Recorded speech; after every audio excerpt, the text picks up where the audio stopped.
Добре дошли в днешното видео. Ако искате да отслабнете, но постоянно се чувствате гладни, това видео е за вас. Днес ще разберем кои са най-засищащите храни и ще ви дам съвети за как да бъдете сити и да сваляте килограми. Нека започваме. Когато искате да отслабнете, най-големият проблем е гладът. Ако ядете грешните храни, постоянно ще ви се иска още. Затова тук идва протеинът, най-засищащото хранително вещество. Протеинът помага да се чувствате сити, защото изисква повече време за храносмилане и регулира хормоните на глада. Ако не сте достигнали нужното количество протеин за деня, с каквото и да се храните, няма да се чувствате напълно сити. Най-добрите източници на протеин за отслабване: яйца, идеални за закуска, пилешко и пуешко месо, риба като сьомга или риба тон, кисело мляко, извара и скир. Плодовете, зеленчуците и фибрите. Защо са толкова важни?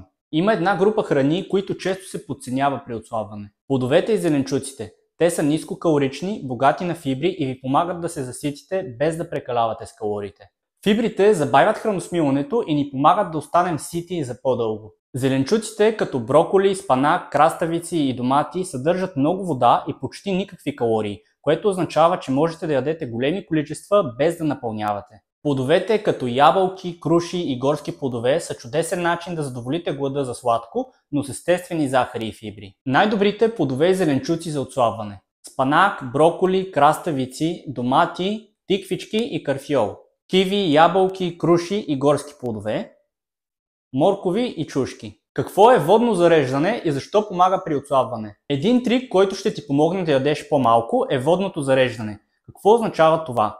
Просто казано, ако приемеш достатъчно течности преди хранене, ще намалиш глада и ще ядеш по-малко калории. Как да използвате водното зареждане? Пийте по една чаша вода 15 до 30 минути преди хранене. Започнете с бульон или супа, за да изпълните част от стомаха си. Чайовете без захар също вършат работа. Резултат: ядете по-малко, чувствате се по-сити и отслабвате по-лесно. Напитките с подсладител. Добри или лоши? Много хора се чудят дали напитките с подсладители като Кока-кола без захар или безкалоричните енергийни напитки пречат на отслабването.